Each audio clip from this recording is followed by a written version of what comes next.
Hey, welcome back to the channel. Good weekend of rugby this weekend in the Six Nations. I'm going to review Scotland versus Wales up in Murrayfield. Pretty good match for Scotland. They got the second win in a row, and it's the first time they've done that in ages. So congrats to them. But let's get into the game. So it starts with the national anthems, two of my favourites. Flower of Scotland and My Hen Gwlad Fy Nhadau, Wales's national anthem. And I don't know what was going on in Ken Owen's brain, but he was singing so off time. It was embarrassing, and he had to kind of correct himself at the end. But that's not a good start. Like, that's part of the kind of the psychological edge that Wales do get at the start of any game, is like the passion that the national anthem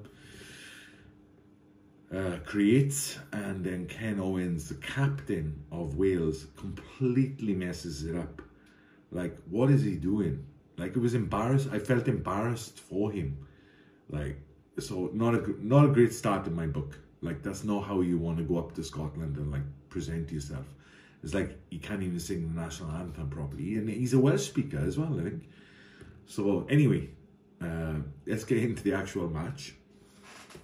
It starts pretty even.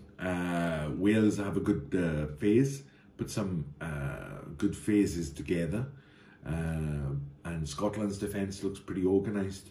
So it's back and forth. But what happens is there are signs of things to come. Ken Owens misses his first throw.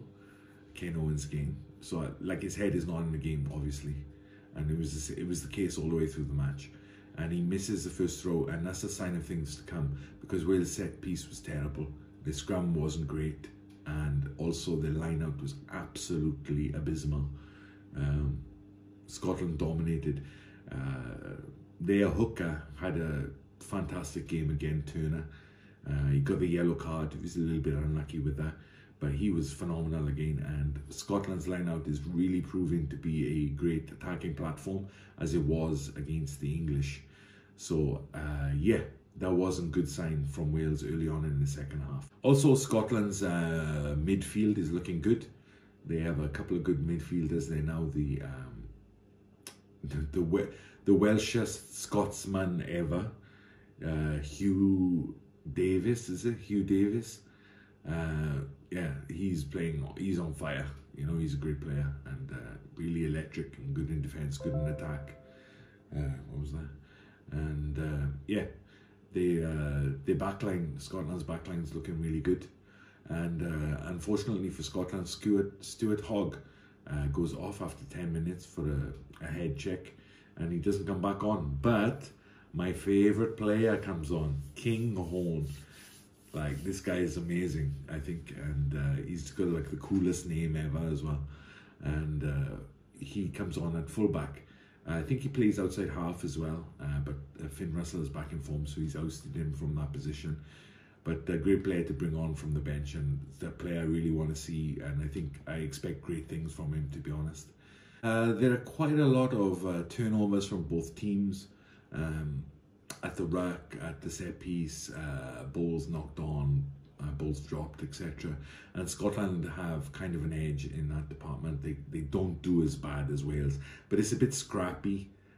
Both teams managed to build a few phases and put the ball through hands, but nothing really dangerous. But what is in Scotland's advantage is that when they do get in range, they put a couple of kicks over, and they take a lead, 6-point lead, and it's pretty early. Bigger gets a chance to put Wales even, but it misses 2 kicks, much like Farrell did last week, I think. There's a bit of argy-bargy, a bit of pushing and shoving, a few words said between the two teams. There's obviously tensions are running high a little bit, and Scotland manage their emotions much better because they give away far less penalties than Wales do. But it's nice to see both teams fired up. It's a big game. for both nations. A lot of Welsh boys go up to Scotland for the weekend, and yeah, it's nice to see the players actually get into it and get stuck in, so that was good. But yeah, the story of the first half is that every time Wales get within striking distance, they make an error. The ball is turned over, a drop pass or something like that. And Scotland seemed to take the chances much better. They did it against England too, but Wales had plenty of opportunities in the first half. So a little bit of magic from Finn Russell, who had a good game. I think he had man of the match as well. Puts Scotland over for a try, but Wales respond when Turner not sent off, but yellow carded for the high arm, the high tackle. Wales actually look good playing against 14 men, as they usually do. Remember that amazing tournament where they played most of it against 14 men. But yeah, they look pretty good, and Wales scored a try from a scrum maul, and then not scrum maul, line out maul, and then Dyer could have got a over in the corner just before the halftime break. So it's a pretty close game going into halftime.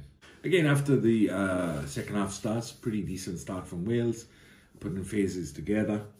And Shinza, the new number 6, I thought he was very quiet in the first half, and I wasn't liking him at all. But he gets a little bit of a rumble on in the second half, as a few more carries, which I think he needs. I think he's that kind of player. He's a big lump. He needs to get the ball in his hands and actually do some work and attacking. And he does that, and I was much more pleased with his performance in the second half. The back row, new look back row for Wales wasn't bad. Number 8, I think, struggled a little bit at this level, but 7 and 6, yeah, I can see they with Talupe coming on, that looks like a good unit. Raffles and Shinza at 6, and then Faletau at 8. I think that looks good for the future. So yeah, Wales were doing okay. However, there were more turnovers again at the set piece. Like, Wales looked terribly disorganised. And later on in the game, when Ken Owens goes off, this is the sign of their disorganisation. They ask who the captain is, and it looks like nobody actually knows who the captain is. I think it was Adam Beard, maybe. I can't remember who came forward. But the players just looking at each other, oh, wait a minute, who is the actual captain? That's unforgivable at the international level, you know what I mean? So they definitely disorganized the throwing in of the line out. Like, nobody knew when the ball was supposed to be coming in, nobody was ready, and scrum didn't go well either. So Wales are very disorganized.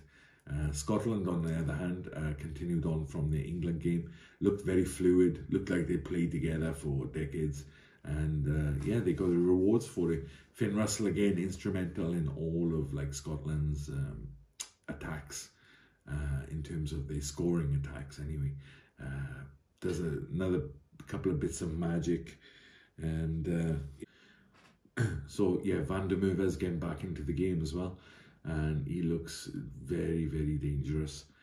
With him, with Kinghorn, Finn Russell, and Hugh in the centre, they look really like a formidable attacking backline, and they proved it, and they get a couple of scores, and essentially halfway through the second half, the game is over. Yeah, so Finn Russell gets the man of the match for a crossfield kick, a little offload, and also a lovely floated pass for the last try, which seals the deal and gets Scotland the biggest home victory ever. I think the last one was like 100+ years ago. So that's a great achievement for that Scotland side. And yeah, they're going to have a stronger test, I think, next week. But they've done well. And they kind of turned the ship around. And I think Gregor Townsend has actually hit all the work he's done behind the scenes is paying off now. Because that team looks really fluid and plays well together. Execution is excellent. In the red zone, as they say in American football, they really convert pressure into points, and that's what you want. So as for Wales, very disorganised. Set piece was pretty awful, to be honest, and I still think there's too much dead wood in the side. Ken Owens, to me, he's got to go. He was always average player at best, and yeah, he's not bossing the game as captain, and he's hooker, and they're losing their lineouts. I mean, yeah, to me that's a done deal. He's out. Like, not to be cold-blooded about it, but he's out. A couple of other players need to kick up the bum as well. I think the youngsters try their best, and I think that's the way forward. I mean, you can't rely on these guys like who've been around for ages. Like Bigger was pretty terrible as well, and I like Bigger. You know, he has a lot of detractors, but like, I'm a big booster of his. I think he's a good player, but you know, their heads weren't in the game, and it's unfortunate for Wales. Gatland is going to really feel the pressure now, I think, for the next game, and let's see what he does. I expect him, because he's got nothing to lose now. It's his second term, and Rugby World Cup's coming up. I expect him to axe a few players. I really do. He'll bring a couple back in, like Alamin, Falatau will come back, because they're reliable guys, and they always get up and produce pretty good performances. But yeah, Scotland executed when it was necessary. Not a lot of penalties, and they just look much smarter, much more comfortable playing together, and an easy win in the end. So I'm looking forward to the game they've got next week. They've played 2 teams with new coaches, and they've got 2 wins. Fair play to them. But let's see how they do. Are they real contenders for the Grand Slam this year? I'm actually looking forward to seeing their game next week. So let's see how that goes. But yeah, congratulations to Scotland. Commiserations to Wales and myself. Yeah, see you next time. All right, cheers. Bye-bye.